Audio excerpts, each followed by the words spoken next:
Hey guys, it's Kev with my recap of the season premiere of X Factor. We've been waiting for this enormously hyped up show forever. Like, they've been talking about it at least definitely all summer long, but like, I feel like years, or at least 1 year in advance. So, it better be great because I'm skipping Modern Family for this. We're starting the season off in Los Angeles, and this episode has the judges L.A. Reid, Paula Abdul, Simon Cowell, and Cheryl Cole, the controversy.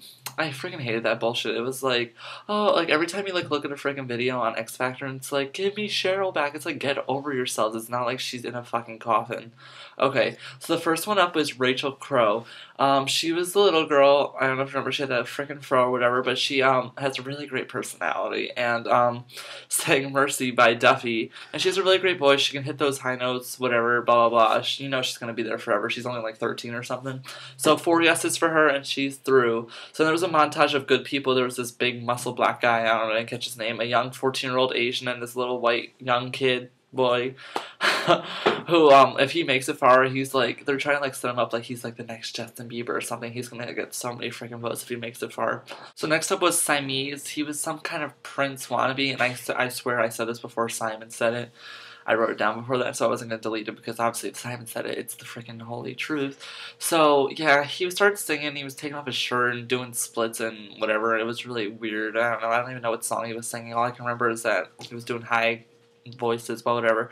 Simon seriously looked frightened for his life throughout the whole performance. So then Siamese started humping the ground and shit, and then I was really scared myself. But Siamese somehow got 3 yeses. Ellie Reid was the only one that said no. I don't know, whatever.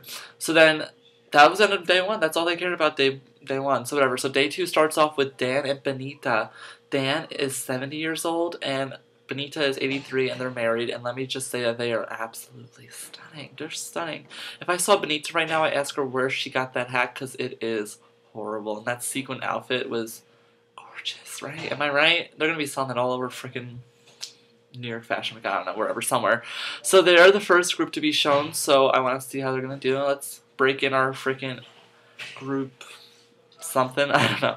So they were terrible, obviously, like, you had to see that coming. Benita sounded like a hyena trying to sing, and Dan just sounded like, you know, like when you're at church and the priest is singing before he does the Holy Communion, that's what he sounded like. So, they were cute, though, because they love each other, but no, you're not going to boot camp. So then there was some really crazy Screamo group that went, and I literally, like, fell off my seat when it happened, because I was so scared. I was not expecting that at all. It was horrible. So then an old woman wearing a beanie sang, I touched myself. Don't care. You suck. So then next up is Simone Battle. And just looking at her, I thought she looked like a star. Like, she looked like she was really pretty. She just looked like someone that would be famous. I don't know. And that sounds like a famous name, Simone Battle. So whatever. And so I was hoping that she would be amazing, because it'd be like, what a waste of a freaking attractive person if you were a horrible singer. So she was dancing in the bathroom, so she was obviously prepared for her moment. Then she started getting conceited and shit, and I was like, never mind, I hate her. So then she sang something by the Pussycat Dolls, I forget which one it was, and I didn't think it was that great because it really didn't show off her voice at all, but I thought it definitely could be worked on. Cheryl and Simon immediately loved her, like right off the bat, and Ellie was not so sure, so then she sang some a cappella something, I don't know, something by her, like, oh, it was LaRue, Bulletproof, she sang that by herself, and LA still didn't like her, wasn't a fan, so Simon and Cheryl still stuck by Simone, and Paula said yes, so she is through. So then I don't really care about the fluff in between these. They're trying to create fake drama. So Simon and LA apparently hate each other now because they just don't agree. Whatever, stupid. So next up is Stacey Francis, who is a single mom and is 40-something years old, who is singing for her last chance, Simon, I can't die with the music in me. So dramatic. She was absolutely amazing. She can hit those crazy high notes like that Jennifer Hudson can hit, except for that one at the end where she was like, it seriously sounded like she was pushed off a bridge and she was screaming for her life. Like, I don't know, I didn't think, and that's when Simon was like, wow, and I was like, wow, my eardrums just exploded. I don't know, the rest was pretty good, but I just have one, like, she's a really great singer, but it's like, where does she fit into the music industry? Like, I know she could probably, like, pull off, like, an R&B album or something, but she, like, how successful is she gonna be? She's not really just a star. I don't know. She definitely deserves to move on in the competition, though. She got a standing O from the judges, and Simon told Stacey that this was the best audition, one of the best auditions he's ever seen in his life. So 4 yeses, and she's through to boot camp. So the second hour of the X Factor changed cities, going north of Los Angeles to Seattle, and this is the start of where Nicole started being a judge. So Cheryl Cole's out. They didn't say anything about it. She's just gone. Gone forever. First in Seattle is Gio Godley, who was wearing a jacket and pants that were silver, so obviously looking hot, with a tie-dye shirt underneath. He really didn't sing, he more spoke the song than he did, but that's because he was too busy undressing himself and flopping his massive schlong around. It was so big that Paula had to excuse herself, and she was puking in the bathroom. The audience was mortified. Nicole was like hiding. She wasn't really hiding, she was still looking because she just, I guess she wanted him. LA was right when he said that was offensive, so Gio is not through. Up next is Marcus Canty, who is 20 years old. His mom gave him a 2-year window after high school to chase his dream, so this was literally his last chance. But then all of a sudden, like, he's about to go on, and all of a sudden they just show him, and it's like 10 minutes later, and he's like just laying on the stage. So I'm like, he must have like pulled one of those So You Think You Can Dance things where they do a backflip and land on their head and nearly die, and they're just laying there for when the EMS comes get them. So I'm sitting there at the commercial on the edge of my seat, just so concerned. And then so it comes back, and Marcus starts singing, and he was really good. He was dancing. He was kind of like, the judges compared him to an usher. Like, yeah, he was really, really great. So then Paula just jumps up dancing like she's back on Idol, sipping the purple drink out of her cup. And so the performance ends, and I'm like, when is he going to pass out? So he sits down, but it's just because he is so overcome with emotion. I'm like, fuck this. Like, seriously, it's like, I'm done falling for this fake drama. It's so stupid. So whatever, I'm really a big fan of Marcus. He was really great though, and he gets 4 yeses. So now it's day 2 in Seattle, and we get another look at a group called The Answer. It's 3 guys who like to wear hats, and they start off kissing ass by singing Happy Birthday to Nicole.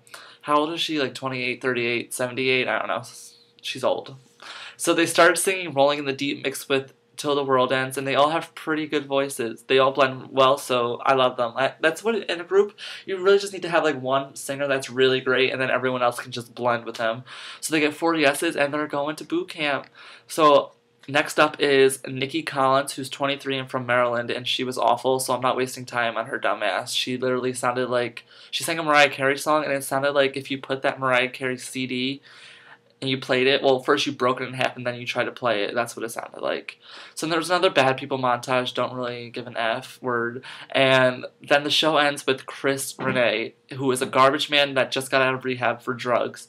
He wrote his own rap, song/rap called Homie What You Trippin' On. At least that's what I think it was called. That's what Nicole said, so I'm not positive. But he kind of sounds like Mike Posner when he sings, which I like. I like Mike Posner, but he has so much more swag than, like, and he's so smooth, and like, you just believe him. I'm a huge fan. LA was rocking to the beat like no one's business, and Nicole had the head nod going on, and Paul was just swaying like usual, and the audience was like, I was so disappointed. Like, the audience was like quiet. It's like they weren't even into it. Like, I would have been out of my seat. Like, what's up, yo?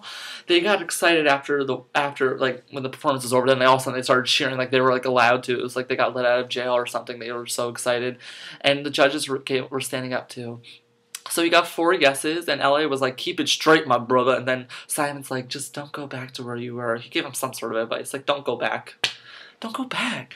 So that was the end of the episode. So what you say now about tonight's episode? Who are your early faves, and what do you think of the judges? Let me know in the comments below. I like the judges so far. I like Nicole. I don't care that Cheryl Cole's not there.